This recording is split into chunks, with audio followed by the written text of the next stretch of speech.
우리는 지난 주간에 고난 주간을 보내고 오늘 부활의 기쁨을 맞이하는 날입니다. 그러나 우리가 이 부활의 기쁨을 맞이하기 전에 꼭 잊지 말아야 될 것은 지난 시간에도 말씀드린 것처럼 이 부활의 기쁨 전에 무엇이 있었는가 하는 것입니다. 우리 예수님께서는 이 땅에 낮고 낮은 말구육간에 오셔서 30년 동안 가장 노릇하시면서 어렵게 사시다가 또 십자가를 지셨습니다. 그래서 그분의 태어나심이 불행했고 그분의 나신 장소가 불행했어요. 사실은 마리아와 요셉이 아직 정식으로 혼인식을 하지 않은, 우리로 말하면 약혼과 같은 것인데, 이스라엘은 약혼, 정혼 이렇게 결혼이 있습니다. 정혼이라는 건 거의 결혼한 상태지만 아직 같이 살지는 않는 거예요. 근데 그런 상황에서 마리아는 성령으로 잉태가 되어서 아이를 갖게 됐습니다. 그러니까 여러분, 우리는 지금 하나님을 믿는다고 그러니까 이게 이해가 되지만, 안 믿는 사람들이 볼 때는 결혼할 신랑감까지 있고 다 정해진 여인이 어디 가서 이렇게 배가 죄송합니다 이렇게 불러서 왔습니다. 그럼 사람들이 어떻게 생각하겠어요, 그죠? 그러니까 이 예수님은 태어나기 전부터도 어떻게 돼요? 사람들에게 멸시를 받았어요. 그게 정상적인 결혼을 하고 정상적인 환경에서 태어난 게 아니기 때문에 굉장히 고통스러웠을 겁니다. 오늘 이 자리에 계신 분들 중에 내 인생은 참 불행하다, 내 인생은 왜 이렇게 안 풀릴까, 금수저 흙수저 이런 거 떠나서 최소한 남들 사는 것만큼이라도 좀 살았으면 좋겠는데 왜 자식들은 저렇게 속을 썩이고, 왜 내 남편이나 아내나 배우자는 내가 또 이런 사람을 만나서 이런 고생을 하고, 또 심지어는 또 연세 드신 분들은 먼저 배우자를 잃으신 분도 계실 거고, 또 가정에 여러 가지 물질적인 문제나 환경적인 다툼들이나 이런 것도 있으실 거예요. 또 어떤 분은 이북에서 이렇게 피난을 오셨는데요, 나중에 이제 또 그 가족을 만나게 되니까 또 아버지는 하나인데 어머니는 6이고, 우리 성도 중에도 그런 분이 계셨어요. 그러니까 형제들이 여러 명 있는데 형제가 몇입니까? 그러면 대답을 못 하겠대요.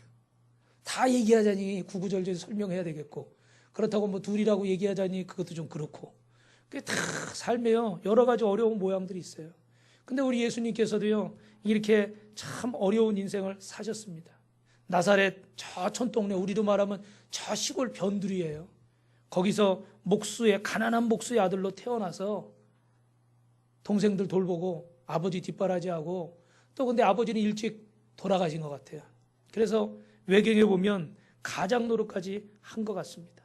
그리고 아기 때에는 헤롯이라는 왕이 이 유대인의 왕이 오실 것이다, 유대인을 구원할 그리스도가 오실 것이라는 얘기를 듣고 그 아이들을 다, 남자아이들을 다 죽이는 그런 명령을 내렸어요. 그래가지고 그 명령을 피해서요 아무것도 모르고 그냥 태어나자마자 어떻게 돼요? 피난민으로 도망을 다녔어요.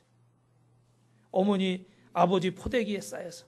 그리고 여러분, 이런 상황이었으니까 정식으로 공부도 못했겠죠. 아마 오늘 여기 이 자리에 계신 우리 어르신들 중에는 내가 정말 시대만 좀 잘 태어났으면은 공부 좀 많이 할 수 있었을 텐데, 아마 그런 아쉬움이 계신 분들 계실 거예요, 그죠?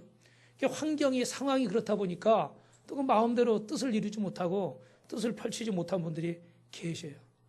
예수님도 여러분 그런 상황이었고, 또 우리가 아는 것처럼 마태복음 8장 28절에는 예수님 이런 말씀하셨어요. 여우도 굴이 있고 공중에 새도 거처가 있는데 인자는, 예수님은 머리 둘 곳이 없다. 오늘 여러분, 어젯밤에 밖에서 노상에서 주무신 분 손 한번 들어보시기 바랍니다. 사모님 왜 이렇게 손을 이렇게 하고 그래요? 그 타이밍을 잘 맞춰야 돼요. 오해할 수 있어. 그 노상에서 주무신 분은 한 분도 없죠. 물론 뭐 내 집도 있겠지만 전세도 있고 월세도 있고, 또 어떤 분은 내 집은 내 집이라도 뭐 대출 많이 해가지고 이거 막 아주 마음이 불편하고 어려운 상황에 계신 분도 계실 거고, 아마 다양한 상황일 거예요, 그죠? 그런데 그래도 어떻게 밖에서 주무신 분은 안 계시잖아요. 바람 피하고 이슬 피해서 그래도 다 이불 덮고 주무셨죠. 근데 우리 예수님은요, 이 짐승들도 거처가 있고 자리가 있는데 우리 예수님 머리 둘 곳조차 없으시대요. 예수님은 결혼도 안 하셨기 때문에 혈육도 가족도 없어서 위로할 만한 사람도 없었고, 가장 믿었던 제자 중에 또 베드로라고 하는 수제자는 예수님을 3번이나 부인하고 모른다고 그러고, 그리고 또 가룟 유다라는 이 제자는 돈에 욕심이 나가지고 예수님을 저 대제사장들에게 팔아넘기고 아주 예수님은 배신도 많이 당했어요. 여러분 믿었던 사람, 사랑하는 사람들에게 배신당한 분 계시죠? 너무너무 속상하죠. 그죠? 차라리 모르는 사람이면 차라리 몰랐으면 좋겠는데 그죠? 믿었던 사람이고 저 사람이 그럴 것이냐고 생각했는데 오죽하면 우리 어른들이 속담에 뭘 만들었어요? 믿는 도끼에 발등 찍힌다. 오죽하면 그 말이 나왔겠어요. 그죠? 근데 분명한 건 뭐냐면요. 우리 여러분, 우리 어르신들 사시던 이전에 몇백 년, 몇천 년 전에도 그런 일이 있었다는 거예요? 없었다는 거예요? 있었다는 거예요. 우리 뭐 조선시대, 뭐 삼국시대도요. 그런 일이 있었다는 거예요. 믿는 도끼에 발등 찍히는 일. 근데 우리 예수님께서도 믿었던 사람들에게 이렇게 배신을 당하셨어요. 그리고 오늘 여러분 영상에도 잠깐 보셨지만 가장 치욕적인 죽음을 당했습니다. 사람들에게 맞고 침뱉음 당하고. 여러분 정말 죄송한 말씀인데 누군가 여러분 얼굴에 침을 뱉은 적이 있습니까? 아마 그 정도 일은 많지 않았을 거예요. 그죠? 그 정도 됐으면 아마 난리 났을 거예요. 멱살 잡고 머리구덩이 잡고 뒹굴르고 난리 났을 거예요. 그죠? 근데 예수님은요. 그 앞에서 예수님한테 침까지 뱉고 조롱하고 멸시하고 강도하고 유대인의 왕 구세주 그리스도 예수 누구를 살려주라 그랬더니 유대인들은요. 강도 바라바라 살려주고 예수를 십자가에 못 박아라. 그리고 외쳤어요. 여러분 예수님이 이 강도라는 게 뭐예요? 새벽에도 잠깐 설명드렸지만 남의 것을 빼앗고 도적질하고 때리고 죽이는 사람이 강도잖아요. 그죠? 근데 예수님은 그러신 적이 없어요. 여러분이 남의 걸 훔치거나 빼앗고 죽이고 때리고 그러고서 여러분이 강도라고 취급받으면 억울한 게 없지만 아니 내가 가진 거 나눠주고 가난한 사람들 도와주고 병든 사람 위해서 기도해주고 그거밖에 하신 게 없어요. 근데 그런 예수님을 강도로 몰아서 강도는 살려주고 예수님은 십자가 못 박으라고 그래요. 오늘 죄송하지만 여러분이 그 자리에 계시다가는 얼마나 억울할까요? 저 같으면 못 참을 것 같아요. 화병이 날 것 같아요. 근데 예수님은 그런 치욕적인 죽음을 당하셨어요. 그리고 그때 당시에 가장 처참한 처형이라고 하는 가장 아주 악한 죄인에게 주는 십자가의 형벌을 받으셨습니다. 그래서 양편에 달렸던 그 강도들도 사람을 죽이고 빼앗고 훔친 나쁜 사람들이었어요. 근데 그런 죄인들과 함께 예수님은 죽음을 당하셨어요. 여러분 예수님의 태어나심이 예수님의 또 삶이 예수님의 죽으심이 참으로 어렵고 힘들고 불행했습니다. 매년 고난주간마다 또 부활주일마다 이 말씀을 똑같이 드리지만 예수님의 참 인생이 보면요. 아주 그냥 불고기, 기복이 굉장히 많았어요. 어려운 사건들이 많았어요. 그런데도 예수님은 이 고난을 피하시지 않고 당하셨습니다. 그런데 그 이유를 고린도서 8장 9절에는 우리 주 예수 그리스도의 은혜를 너희가 알거니와 부요하신 자로서 너희를 위하여 가난하게 되심은 누구를 위해서요? 여기 계신 여러분을 위해서. 우리 옆에 분 한번 보시면서 성도님을 위해서 주님이 가난하게 되셨습니다. 믿으시기를 바랍니다. 누군가 여러분을 위해서 어떤 값을 지불해도 얼마나 고마운지. 저는 우리 저기 가끔 이렇게 같이 이렇게 다닐 때가 있잖아요. 차가 이렇게 몇 대가 같이 다닐 때. 다른 때도 그렇지만 차가 같이 다니는데 앞에 계신 분이 고맙게도 뒷차까지요. 그리고 톨게이트 나갈 때 그 1,000원, 2,000원 내잖아요. 그죠? 그거 딱 계산해주고 딱 내려고 그러는데 앞차가 냈습니다. 그러면요. 기분이 되게 좋더라고. 그 뭐 큰 돈이 아니라 1,000원, 2,000원밖에 안 되지만요. 기분이 굉장히 좋더라고. 근데 여러분 우리 예수님께서는 저와 여러분을 위해서 가난하게 되셔서 우리를 부유하게 하셨대요. 그건 무슨 말씀이에요? 당신의 것을 우리를 위해서 다 주셔서 당신은 가난하게 되셨는데 우리는 어떻게 돼요? 부자를 만드셨어요. 마치 부모가 자신의 시골 논, 밭, 소, 돼지 다 팔아서 자식 공부시키려고 어떻게 돼요? 다 뒷바라지해서 자식은 대학도 나오고 취업도 하고 자격증도 따서 돈도 벌고 집도 사고 결혼해서 자식도 키우고. 근데 부모는 어떻게 해요? 점점 나이도 들고 허리도 굽고 주름살도 생기고 집도 어떻게 돼요? 그전보다 가난해져서. 이젠 자식이 부모를 챙겨야 돼요. 효도하시기를 바랍니다. 여기 효도 제일 많이 해야 되는 거는 전대 사실은. 제가 이 얘기하기는 참 부끄럽지만 부모님도 내가 가난해지면서 자식을 부하게 만들잖아요. 그죠?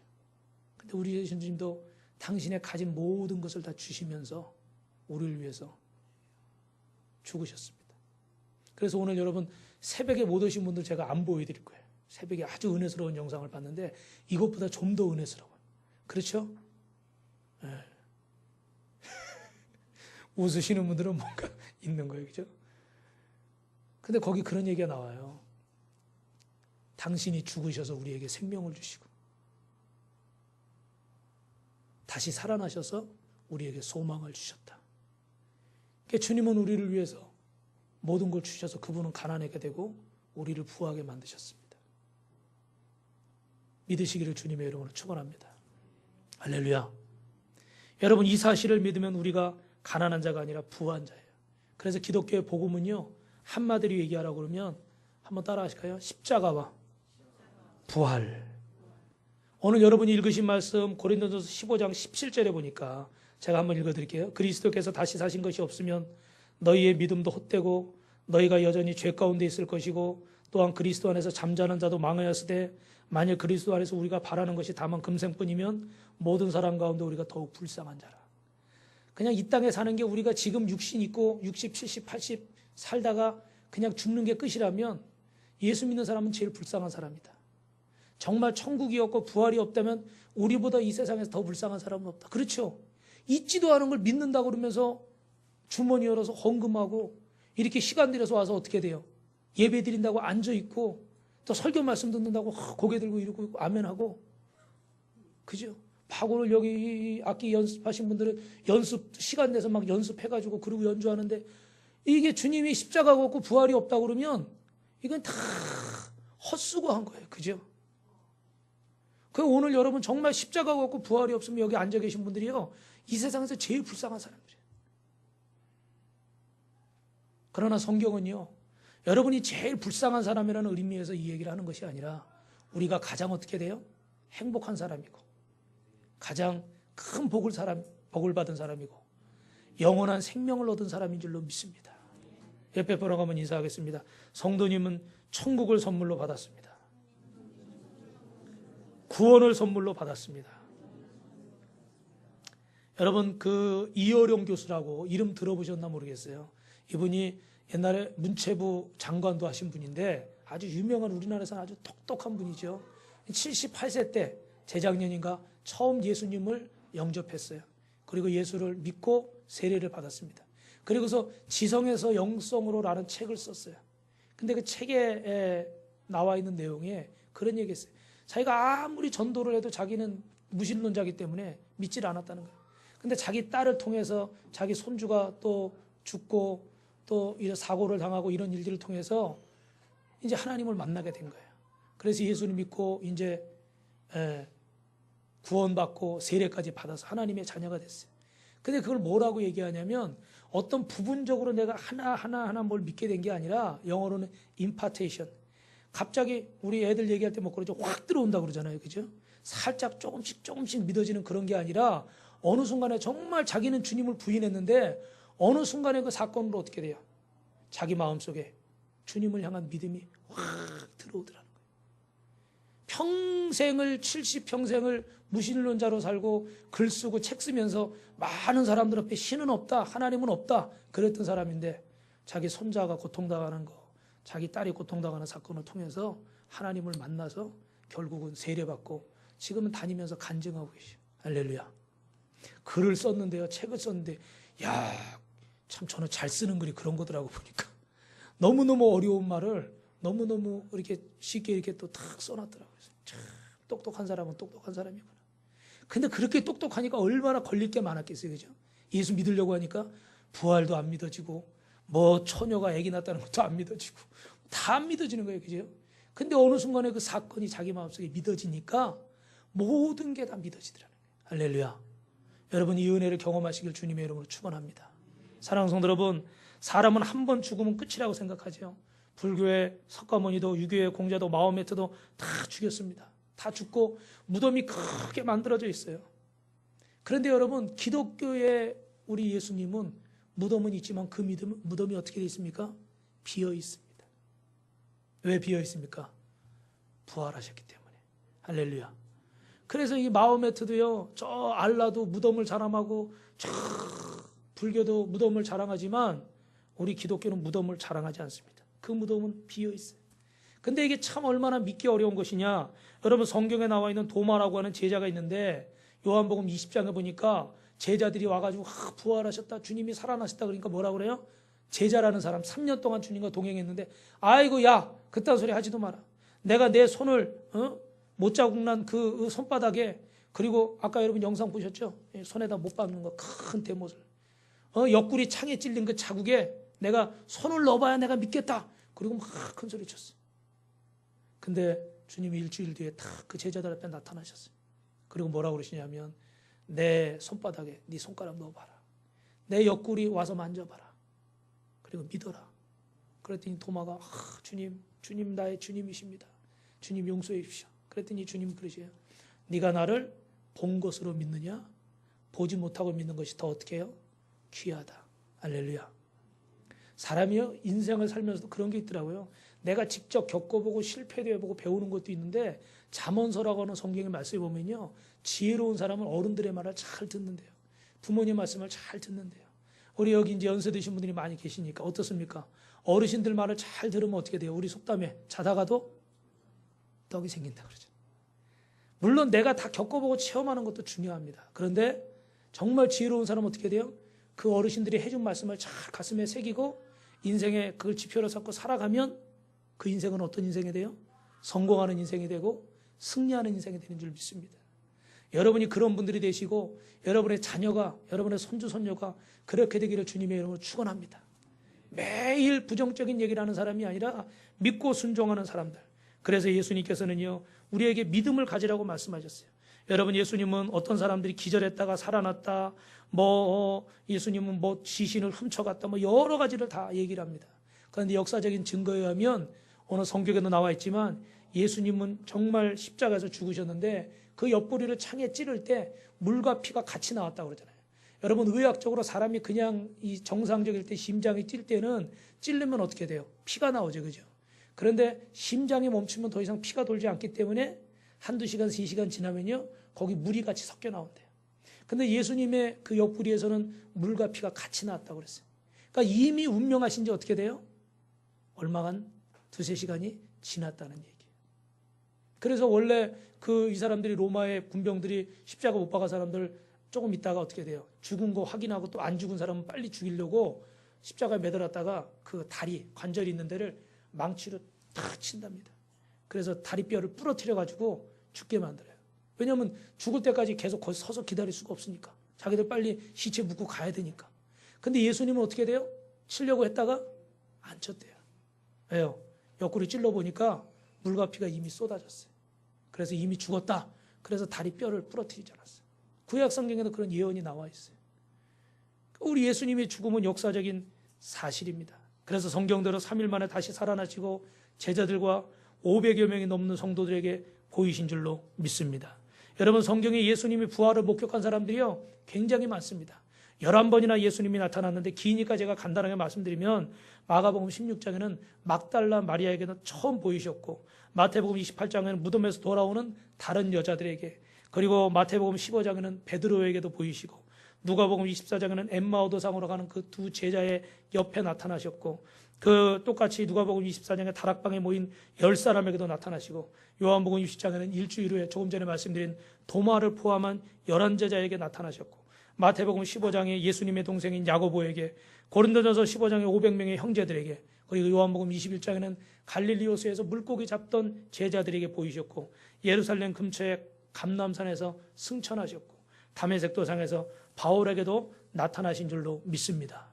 그런데 여러분, 중요한 거는 이 부활하신 예수님을 만난 사람들에게는 변화가 일어난 줄로 믿습니다. 어떤 변화가 일어난? 따라합니다.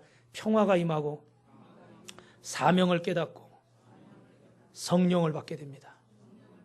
여러분, 마음에 근심과 걱정과 염려가 있으신 분 있습니까? 예수님을 믿으십시오. 예수님을 믿으십시오. 예수님을 내 인생의 주인으로 모시십시오. 그리고 여러분의 짐을 맡기시기 바랍니다. 여러분이 앞에 서 있는 목사도 근심 걱정이 있겠습니까? 없겠습니까?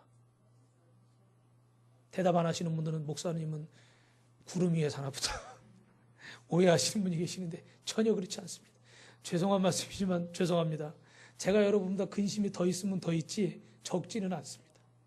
근데도 항상 어떻게 돼요? 새벽에 나와서 기도하다가 성경 읽다 설교 준비하다 보면 어떻게 돼요? 하나님이 위로하시고 소망을 주시고 힘을 주시고 할렐루야. 네. 어제도 제가 여러분들이 하도 사순절 때 고난주간에 하도 여러분들이 기도를 안 하고 참 순종을 안 해가지고 너무 속이 상해가지고 어이구 아버지 저의 모든 근심의 근원은 여러분이라고 얘기하면 서운하시겠지. 근데 또 어제 우리 저 장로님 권사님 우리 저 안수 집사님 우리 집사님이 또 와가지고 부활절날 또 손님들 맛있는 음식 대접한다고 막 와가지고 막 하고 전도지도 막 만들고 할렐루야. 그래 또 위로가 임하더라고. 근데 오늘 새벽에 또 보니까 어떻게 돼요? 다 또 주무시더라고. 그게 또 근심이야. 이걸 어찌 하나. 근데 여러분 그런데도 낙심하지 않는 건요. 뭐 때문에 그래요? 천국에 대한 소망이 있기 때문에. 할렐루야. 우리가 예수 믿는다고 문제가 없다는 게 아니에요. 다 있어요. 그런데 예수님 믿으면요. 마음에 단단한 백이 생기는 거예요. 할렐루야. 그리고 진짜 그분이 역사하셔요. 재밌는 얘기 하나 해드릴까요? 어떤 어른이 지나가다 보니까 아이들이 막 야구를 하고 있어요. 그래가지고 보니까 물어봤어요. 지나가다. 야, 몇 대 몇이냐? 그랬더니 14대 0이요. 그래. 그럼 네가 이기고 있냐? 그랬더니 아니야, 지고 있어요. 근데 지고 있는데 너무 당당한 거예요. 그러지, 야, 내가 지고 있는데 이렇게 당당하냐? 그랬더니 뭐라는지 아세요? 꼬마가? 우리가 아직 공격 안 했거든요. 무슨 얘기인지 아시죠? 이렇게 공수 바꿔가면서 하잖아요. 참, 아이들의 믿음이 더 좋은 거예요. 14대 0이면 우리 같으면 야 끝났다 이런 생각할 텐데 애들은 어떻게 돼요? 아직 우리 공격 안 했다. 두고 봐라 이놈들아. 그게 믿음이에요. 근데 나이가 들수록 어떻게 해요, 여러분? 현실을 너무 잘 아시니까 안 된다. 못한다. 이것부터 미리 다 단정을 하니까 마음이 또 어떻게 돼요? 또 괴롭고 낙심이 되는 거예요. 근데 여러분이 예수님을 바로 믿으시면 그 속에서 어떻게 돼요? 확신이 생기고 믿음이 생기고 우리 주님이 우리에게 죽으셔서 어떻게 돼요? 부활의 소망이 되셨잖아요. 할렐루야. 사랑하는 성도 여러분, 예수님을 통해서 부활의 소망을 받으시길 주님의 이름으로 축원합니다. 성령을 받은 제자들은 주님의 제자가 돼서 주님을 위해 죽고 주님을 위해 살겠다고 합니다. 그래서 우리 찬송가 436장에는 이런 찬양이 있어요. 나 이제 주님의 새 생명 얻은 몸 옛것은 지나고 새 사람이로다. 그 생명 내 맘에 강같이 흐르 그 사랑 내게서 그 사랑 내게서 해같이 빛난다. 영생을 맛보며 주 안에 살리라. 오늘도 내일도 주 안에 살리라. 시편 37편 24절에 저는 넘어지나 아주 엎드러지지 않으면 하나님의 손으로 붙드심이라. 할렐루야. 하나님께서 저와 여러분을 붙들어 주실 줄 믿습니다. 부활의 소망 가지고 사시기를 주님의 이름으로 축원합니다. 마지막 말씀입니다. 따라합니다. 예수님의 부활을 목도한 제자들은 삶이 변화되고 목숨 걸고 주님을 증거했습니다. 대표적인 사람을 한두 사람만 얘기하겠습니다. 베드로라고 하는 사람은요, 예수님의 수제자였지만 계집 여종이 내가 저서 예수와 함께 있는 거 봤다 그럴 때 어떻게 돼요? 3번이나 모른다고, 심지어는 예수님을 저주까지 하면서 부인하고, 그리고 닭이 울었다고 그랬습니다. 그런데 그런 사람이 부활하신 주님을 만나고 나서요, 정말 천국이 있구나. 야, 이분이 정말 하나님이 이 아들이시구나. 이분이 정말 나의 구세주구나. 그런 믿음이 확실히 생기고 나니까 어떻게 돼요? 그 사내들인 공의회 같은 데 써서, 그 지금으로 말하면 이 의회 국회 같은 데인데, 거기서 말 잘못하면 어떻게 돼요? 그냥 죽임을 당하는 거예요. 거기 네가 예수를 안 전하면 살려주고 예수를 전하면 죽이겠다. 그랬더니 뭐라 그런지 아세요? 내가 사람의 말을 듣는 게 옳으냐, 하나님의 말을 듣는 게 옳으냐. 나는 목에 칼이 들어와도 어떻게 돼요? 하나님의 말씀을 따르겠다. 여러분 생각해 보세요. 아무 어떤 뭐라 그래요? 법적인 어떤 아무 힘도 없는 계집 여종이 나 저 사람 예수와 함께 있는 거 봤어요. 근데 그것도 막 저주까지 하면서 3번이나 부인했던 사람이에요. 근데 지금은 여기는 어떻게 돼요? 이거는 이제 법정이나 마찬가지예요. 말 한 번 잘못하면 어떻게 돼요? 죽임을 당하는 자리예요.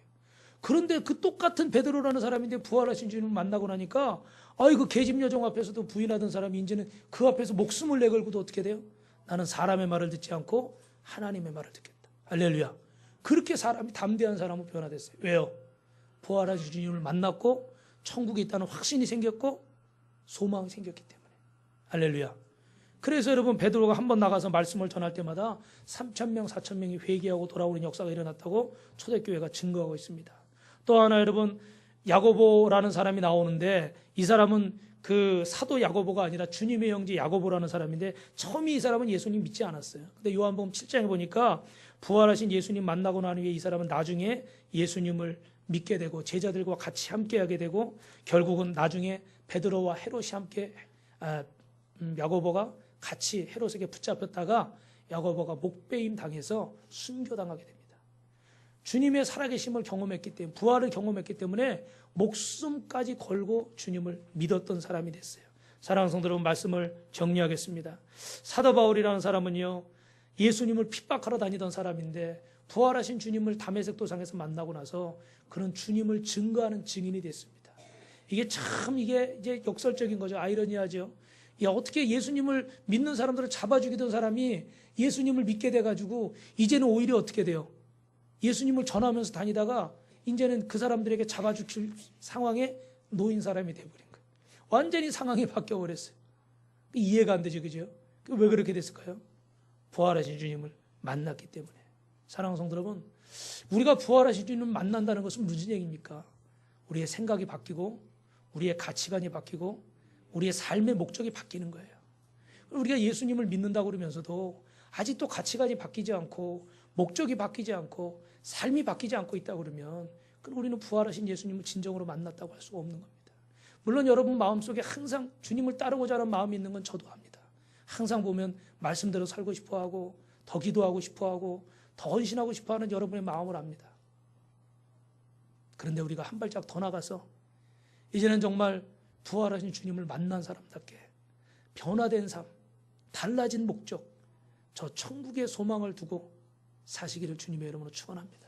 그래서 사도 바울은 뭐라고 고백해요? 나의 나된 것은 다 하나님의 은혜다. 이렇게 고백하고 있습니다. 사랑하는 성도 여러분, 야고보는 조금 전에 말씀드린 것처럼 헤롯에 의해서 주님을 전에다가 목베임 당해서 죽었고, 안드레는 그리스 아키아 지방에서 전도하다가 십자가에 매달려 순교했고, 빌립도 골로새와 라오디게 근처에서 전도하다가 순교했고, 세리였던 마태도 에디오피아에서 복음 전하다 순교했고, 시몬도 야고보도, 유다는 페르시아에서 순교하고, 베드로는 로마에서 복음 전하다가 나는 주님과 똑같이 죽을 수 없다고 거꾸로 십자가에 매달려서 순교했습니다. 도마는 인도에 가서 기도하다가 억수 같은 화살에 맞아서 순교했고, 사도 요한은 반모섬에서, 사도 바울은 로마에서 복음을 전하다가 목베임 당해서 순교했습니다. 그리고 여러분 잘 아시는 죽었다가 살아난 나사로라고 하는 사람은 우리가 성경 지도에서 그 이스라엘 옆에 섬이 하나 있잖아요. 키프리 섬이라고. 그 섬에서 복음을 전하다가 순교했습니다. 성경에 보면요, 다 하나같이 복음을 전하다가 이 목숨을 내놓는 사람들이 있어요. 그럼 여러분이 또 나도 예수 믿다가 나도 목 내놔야 되나, 그런 두려움을 가질 수 있는데 그 의미를 잠깐 설명할게요. 증인이라는 말은 헬라어 말로 마르티스 이런 말인데 무슨 뜻이냐면요, 피 흘리며 전하는 사람이에요. 증인이 된다는 것은 어떻게 돼요? 피 흘림이 없이는, 헌신이 없이는, 희생이 없이는 증인이 될 수 없다는 거예요. 여러분 영화 같은 데 보시면 그런 거 있잖아요. 막 이렇게 증인하려고 그러는데 뭐 큰 회사나 뭐 힘 있는 권력 있는 사람이 막 협박을 하잖아요. 그죠? 너 증인하면 죽는다고. 그런 영화 많이 나오죠. 그죠? 거기서 이 사람이 증언을 하려고 그러면요, 목숨을 잃을 수도 있고 경제적인 걸 다 잃을 수도 있어요. 그런데 어떻게 돼요? 그걸 감내하고 증인을 서는 거예요. 근데 안 서는 사람은 어떻게 돼요? 나 손해보기 싫다.